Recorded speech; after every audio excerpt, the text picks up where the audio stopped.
Olivia Nuzzi is a correspondent for New York Magazine, where she has extensively covered Hope Hicks over the years, wrote a great profile of her. Christy Greenberg is a former deputy chief of the criminal division for the U.S. Attorney's Office in the Southern District of New York. She was at the courthouse today, and they both join me now. It's great to have you here. Let me start with you, because you were at the courthouse, and you walked in and got on set, and you were like, whoa, what a day. It felt, again, we're reading this in real time from people that are in the room. We don't have cameras. We don't have a transcript. But it felt that way, just getting the little text dispatches. What was it like in that building? It was incredibly powerful testimony from Hope Hicks, because before she even got to kind of the meat of it, she had said so many nice things about Donald Trump just to start. You know, he's a master at branding. He knows communications, and like a lot of really kind of obsequious comments, in showing that she still cares for the guy. So then when she starts making these statements that are damning to the defense's case, it has that much more power. She's not like the sleazeball lawyer who's got these sleazy tabloid clients or the tabloid journalist. Like, she's somebody who cared about him, and yet she is just, there was the nail in the coffin moment where in 2018, there's a conversation that it's just her and Trump, right? He's the president of the United States at this point. Yes. She's working for him in the White House. Yes. And Michael Cohen says, it has gone to the New York Times and said, out of the goodness of my heart, right, I made this payment to Stormy Daniels. And Donald Trump says, well, this would have been really damaging if it had come out during the campaign, and it's good that it's coming out now and not then. And that was the last question from the prosecutor. And it was just a mic drop moment, like jaw-dropping moment that she had said that. So it was incredibly powerful. Just to follow up on that, and she started crying after she said that, right? Like, right. All this sort of tension in her gets released at that moment. Exactly. Like, at that point, the cross-examination starts. There's like a question or two about, like, when did you start working at the Trump Organization? And that's when she starts crying. At least watching it, it did not seem like that was the question that made her cry. I think it was the fact that she knew she dropped this bomb, and that the weight of that really, in that release, as you say, you could just see it in her expression. Olivia, you've covered Hope Hicks for a long time. How central was she to the operation? How crucial a witness is she in this case? She was in proximity and in every other way as close as you could get to that family without having the last name Trump. I think arguably she was much closer to Donald Trump than a lot of his own children. She was around all the time. Probably edges out Tiffany, I think. Probably, yeah. She was a lot closer than a lot of the children. She was around all the time. She started at the Trump Organization and became very close to Ivanka and sort of built her reputation there in the family. And then found herself, it's sort of this comical, almost like dark sitcom. Donald Trump said, we're going to Iowa. And she said, what do people wear in Iowa? She did not intend to work on a presidential campaign and did not intend to work in a White House. It was not her dream. And yet she ended up there in this incredibly toxic, ultimately violent environment, and saw a lot and has a near photographic memory, even if that did not always come through in her testimony. And I think it was probably very hard for Trump, if he has emotions, to see her in that position. She's not Michael Cohen. Yeah, there was a report. I mean, Lawrence said this, and we played that in the open. There was sort of avoidance of eye contact. She said she hadn't talked to him since 2022.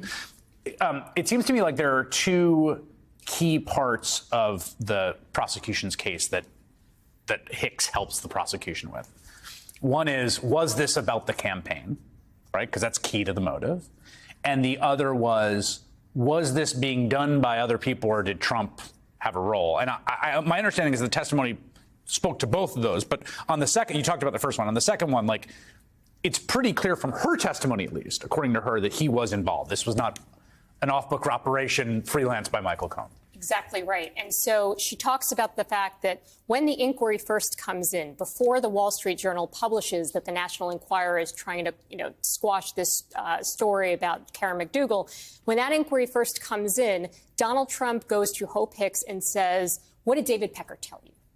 Right? And that's significant because he wants to make sure that David Pecker is sticking to the story. This was a legitimate business contract with Karen McDougal. We wanted her on the magazine covers. Right. We wanted to make sure that, that he wanted to make sure that the contract, which just says that this was a legitimate business opportunity, promotional opportunity, that Pecker was telling that story because Hope Hicks is in the dark.